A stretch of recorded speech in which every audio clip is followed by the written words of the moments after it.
Magandang araw mga kaibigan.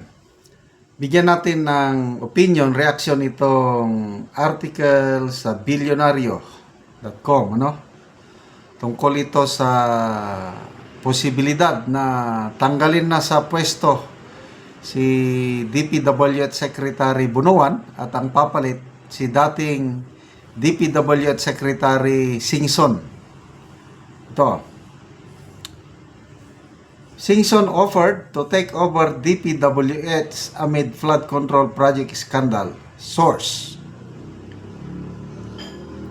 Rogelio Babes Singson has been offered to replace Public Works Secretary Manuel Bunuan, whose post is now in jeopardy in the wake of the corruption scandal hounding the government's multi-billion peso flood control program, a source told the Bilyonaryo News Channel. Ito, magaling ang bilyonaryo sa mga bagay nito. Mabibilis yung mga bubuwit nila. Ito, sila ang unang nagbalita nito. According to the source, several individuals close to President Marcos Jr. have made overtures to Singson to return to the Department of Public Works and Highways, a portfolio he had held for 6 years during the administration of the late President Benigno Noynoy Aquino III. Another source said Bunuan was already under pressure to step down after the President expressed anger during his visit to 2 sites of alleged ghost flood control structures in Bulacan. But Singson was said to be reluctant to accept the offer unless the President assures him of full support in instituting reforms in the DPWH, long perceived as one of the most corrupt state agencies. Singson is actually interested in serving again in the DPWH, especially now that the agency is embroiled in this controversy, the source said. Okay? However, he cannot carry out any reform if he would not have the full backing of President Marcos like he did during the time of President Noynoy, the source added. Singson, credited with overseeing several big-ticket infrastructure projects during the Aquino administration, earlier expressed surprise at the ballooning allocations for flood control in recent years. In an interview with BNC last week, he noted that the entire flood control budget during his 6-year term in the DPWH only amounted to 180 billion, far less than the levels seen in recent years. Okay. Naobserbahan ko panahon ng Pinoy administration, maganda yung kanilang infrastructure program. Maraming napagawang tulay, kalsada, and everything. Wala akong problema na nakita sa DPWH panahon nitong si Secretary Singson. Kaya kung totoo itong balitang ito, sana nga matuloy na. Kasi panahon na para umalis opinion ko lang ito panahon na para umalis si Secretary Bunuan. Sinasabi lang niya na I serve at the pleasure of the President. Ganun lang. But kung ako ang nasa kalagayan ni Secretary Bunuan, mag-resign ako out of delicadeza. Wala na nakakahiya na kawawa siya noong Blue Ribbon Committee. Sa dami ng tanong sa kanya, naawan ako dahil tinanong siya ni Senator Marcoleta, 7 times 15, ilan? Gumanon siya, 55. Diba, napakasimple lang, 7 times 15, di ba, 85? Ang sagot niya, 55. Siguro, na siya, stress na masyado dahil sa pangyayari.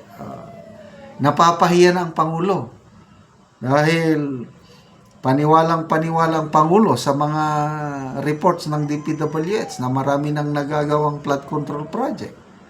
Kaya ipinagmayabang ang 5,500 flood control projects nung SONA last year.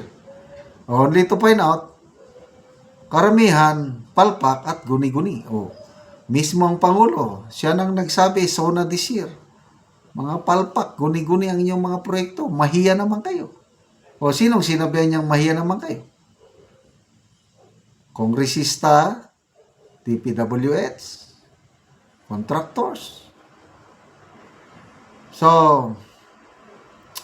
panahon na para totohanan. Sabi ng Pangulo, heads will roll. Kaya kung matutuloy ito, that's a good move. Good start of the President. Interesado si Secretary Singson, why not? Yun lang. Kailangan lang niya ng full backing. Yung no nonsense ba? Yung walang mga padri-padrino, walang tawag-tawag. Kasi kung ganun lang na tatawag-tawag, hindi niya wag na lang. Kung ako kay Secretary, wag na lang. So tama, yung kondisyon ni Secretary Singson na dapat mabigyan ng free hand itong susunod na DPWH Secretary to institute reform. Kagaya, mabanggit lang natin sandali sa NBI ba? Free hand si NBI Director Santiago sa pag-reform. Kaya tanggal dito, tanggal doon, mga ganon. Walang nakikialam sa kanya. Ngayon, may nagka-interest sa kanyang posisyon, sinisiraan siya, hanggang napilitan na lang. Yun ang may delikadesa. Yun ang tularan na niya si NBI Director Santiago, umalis ng kusa para hindi madumihan ang kanyang reputasyon. Dito naman sa DPWH, aywan ko na lang. So, good luck. Sana totoo itong balitang ito. Good luck sa bagong Secretary DPWH Singson na nabantayan ko panahon ng Pinoy Administration. Maganda ang kanyang performance. Okay, salamat mga kaibigan sa inyong pagsubaybay sa ating channel.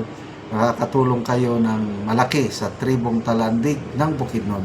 Dahil ang sweldo natin sa channel na ito is pantulong sa tribo. Namimigay tayo ng mga libreng yero at pako para makapagpatayo sila ng mas maayos na tirahan. Panoorin yung video na ito. Ni sila ang natagaan og gero. Mag-atop na ni sila karon.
Karon nakauman na gid silang anti sa pag-atop.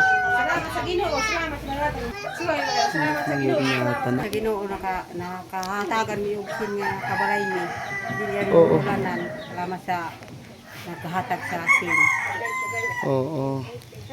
Pila na rin mong idadante? Juan Adman 51. 51. Pila rin mong anak? Siya walo. So tanan na nakapamilya or naapay gamay? Wa pa makpuminyo ang duha. Ay. So duha lang ang imong anak karon nga gabuyon. Tanan na nakapamilya ang upat. So salamat kayo ante. Salamat kayo. Galing sen.